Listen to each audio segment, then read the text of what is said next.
ഇന്ത്യക്കാർ T V കാണുന്നത് വളരെ കുറവാണ്, പ്രത്യേകിച്ച് സോഷ്യൽ മീഡിയയുടെ ഈ കാലഘട്ടത്തിൽ. പക്ഷേ ഇത്തവണ സോഷ്യൽ മീഡിയയും ടി വിയും ഒക്കെ ജനം കുത്തിയിരുന്ന് കണ്ട ചില ദിവസങ്ങളെക്കുറിച്ചുള്ള റിപ്പോർട്ടുകളാണ് പുറത്തു വരുന്നത്. സാധാരണഗതിയിൽ ഇന്ത്യൻ ജനത ഏറ്റവും കൂടുതൽ സമയം ടെലിവിഷൻ മുമ്പിൽ വാർത്തകൾക്കായി സമയം ചെലവഴിക്കുന്നത് തിരഞ്ഞെടുപ്പ് കാലത്താണ്. പ്രത്യേകിച്ച് തിരഞ്ഞെടുപ്പ് ഫലം വരുമ്പോൾ കഴിഞ്ഞ ലോക്സഭാ തിരഞ്ഞെടുപ്പിൻ്റെ ഫലത്തിൻ്റെ GRP, അതായത് ഗ്രോസ് റേറ്റിംഗ് പോയിന്റ് ആയിരുന്നു റെക്കോർഡായത്. 235 പോയിന്റ് ആയിരുന്നു അത്. ഇതിന് മുൻപ് റെക്കോർഡിട്ടത് രാമക്ഷേത്രത്തിൻ്റെ പ്രാണപ്രതിഷ്ഠ ചടങ്ങായിരുന്നു. അത് GRP 185 ആയിരുന്നു. ഏതായാലും ഈ GRP 185 മറികടന്നുകൊണ്ട് 235 എത്തി ലോക്സഭാ തെരഞ്ഞെടുപ്പിൽ.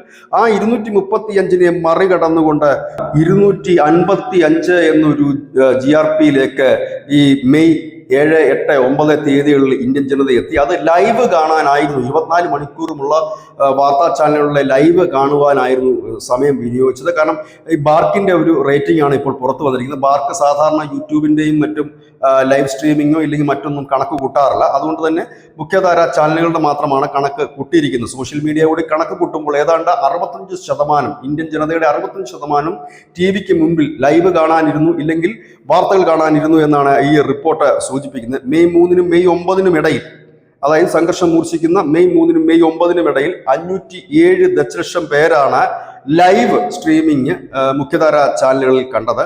സോഷ്യൽ മീഡിയയുടെ കണക്ക് കൂട്ടുമ്പോൾ ഇതിൻ്റെ എണ്ണം 2 ഇരട്ടിയോ 3 ഇരട്ടിയോ ആയി മാറാനുള്ള സാധ്യതകളും കൂടുതലാണ്. ഒപ്പം തന്നെ ടി വിയിലെ വാർത്തകൾ കാണാനായി ജനം മാറ്റിവെച്ചത് 1 മണിക്കൂറാണ്. അതായത് എത്ര തിരക്കുണ്ടെങ്കിലും ഇല്ലെങ്കിൽ എത്ര തിരക്ക് പിടിച്ച ഒരു സാഹചര്യത്തിലാണെങ്കിലും 1 മണിക്കൂർ നേരമെങ്കിലും കൃത്യമായി വാർത്ത കാണുവാനായി ജനം ടി വി ചാനലുകൾ തുറന്ന് വെച്ചിരുന്നു. ഏതായാലും രാജ്യത്തിൻ്റെ സുരക്ഷയെക്കുറിച്ചും അക്രമ സംഭവങ്ങളെക്കുറിച്ചും ഒക്കെ ഉത്കണ്ഠകുലരായ ജനം, നമ്മുടെ സൈന്യത്തിൻ്റെ വീര്യത്തിൽ ആത്മാഭിമാനമുള്ള ജനം, അതുകൊണ്ട് തന്നെ ഒരു ദേശീയതയുടെ ഭാഗമായി തന്നെ ഇതിനെ കണക്കാകൂട്ടുന്നുണ്ട്. ഏതായാലും ഇന്ത്യൻ ജനത വളരെ നേരം ഈ ടി വി ചാനലുകൾ കാണുകയുണ്ടായി. ഏതായാലും ഒരു ഇടവേളയ്ക്ക് ശേഷം വീണ്ടും ടി വി ചാനലുകളും ഒന്ന് സജീവമാകുകയാണ് ഈ ഒരു ഓപ്പറേഷൻ സിന്ദൂറിന് ശേഷം എന്ന് പറയേണ്ടി വരും.